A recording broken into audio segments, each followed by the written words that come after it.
this computer.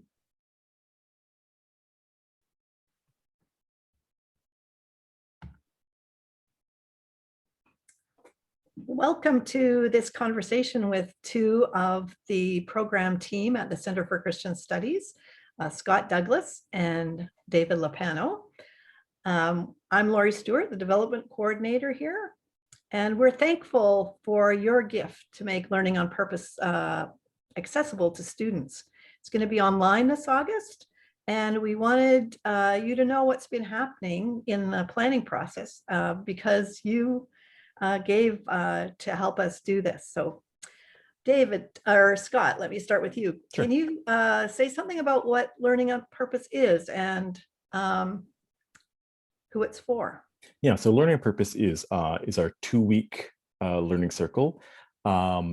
You could think of it as sort of an introductory course to the whole CCS program, and it kind of gives that introduction into our approach to theology and social justice and spiritual care and education, and elements of kind of discernment and leadership skills.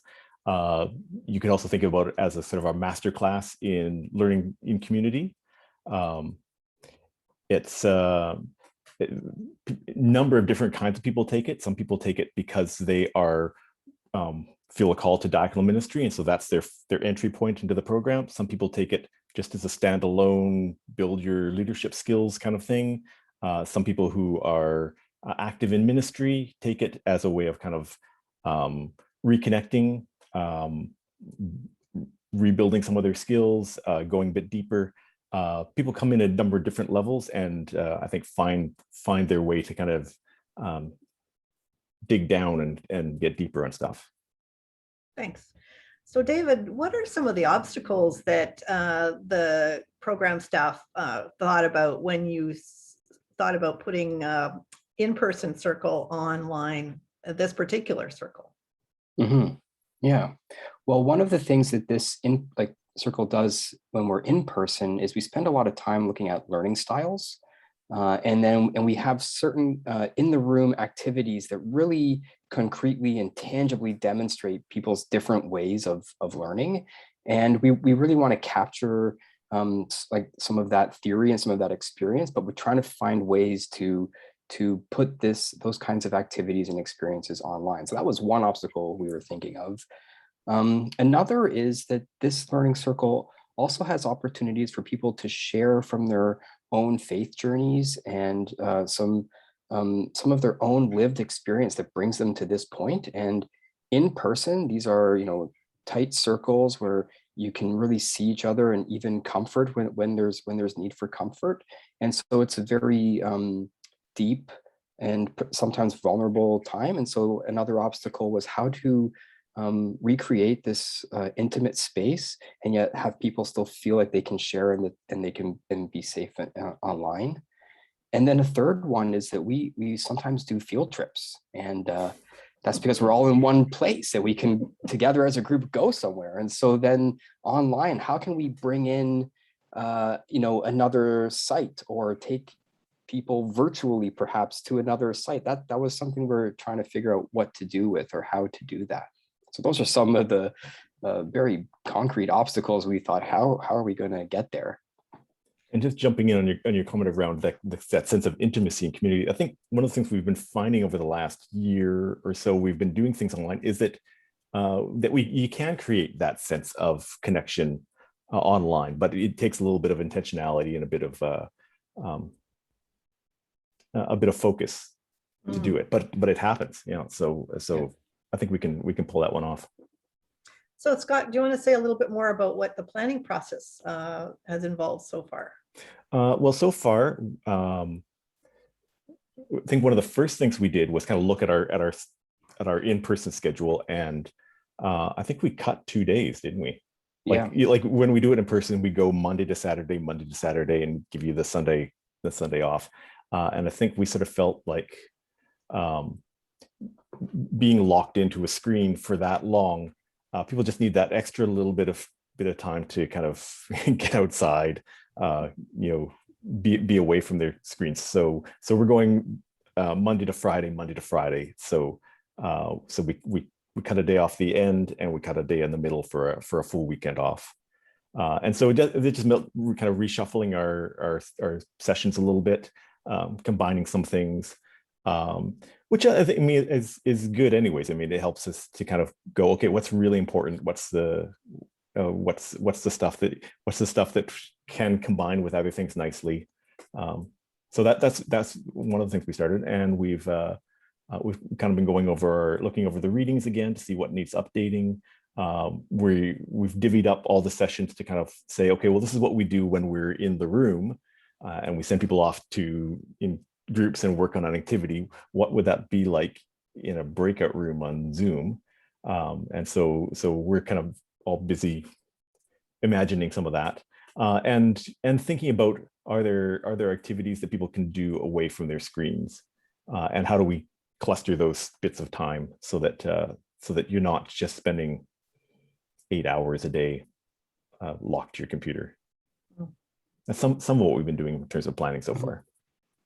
Yeah, and we've also been thinking about, who might be some resource people or some guests that we might want to join us, kind of in lieu of those like field trip moments, like who can come and bring their world to the learning on purpose as well. Yeah, and that's one of the benefits, right? If we want to talk to someone from Victoria, well, we can just bring Zoom them in. Yeah, exactly. Yeah, so that's a great benefit. Yeah. So it's not only obstacles, but benefits that are emerging as well. Yeah, I think one of the challenges, I think there's no way around it, is time zones. Because we live in a really wide country, it means that somebody's going to be getting up early and somebody's going to be staying up late, if we have got people from across the country. So I think you've already named some of the adaptations that you've been working on, but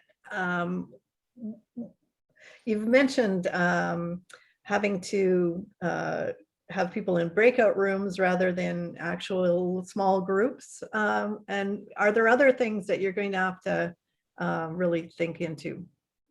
Well, one thing that we have been trying this year with online circles, and I think we'll bring into the LoP as well, is to find space in the schedule for people to do some creative work or reflective work off camera, or even outside. If we can, basically it gives them an opportunity. So the benefit is it gives them an opportunity to be in their own context, thinking in their own context, and then do some activity, create something or reflect on something and bring it back to the group.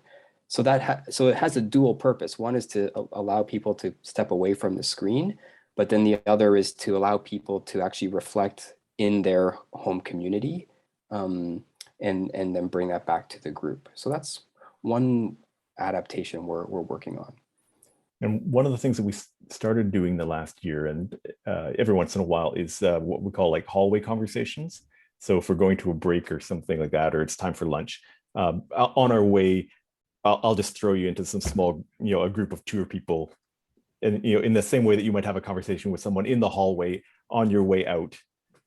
Hey, how are you doing? What's just that little chance to sort of socially connect, because online we don't have that chance to kind of drink coffee or hang out in the hallway, or go for a little walk around the building.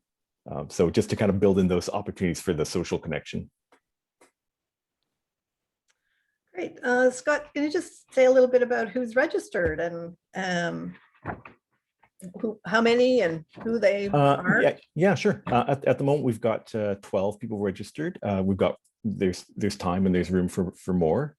3 of them are people who I would say are sort of active diaconal ministry students. They are people who would have taken the Learning on Purpose last year if there had been one, but have been doing some learning circles in between. And some of them you're actually fairly far along in their program, but this is going to be their first chance to actually do this.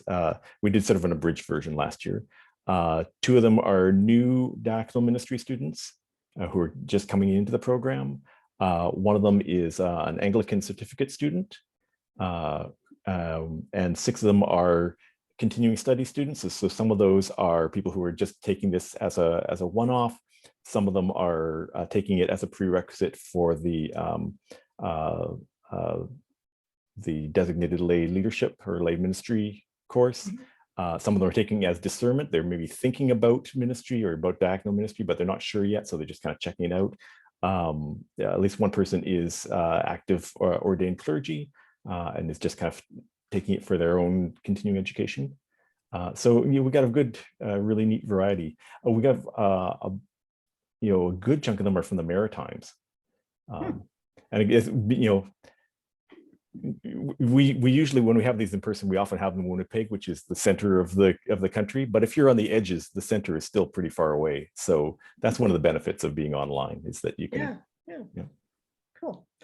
Well, thank you, Scott and David, for taking time to tell the donors about how they're making a difference. And I'd like to thank you for the donors for making it possible for students to be part of Learning on Purpose online in August this year.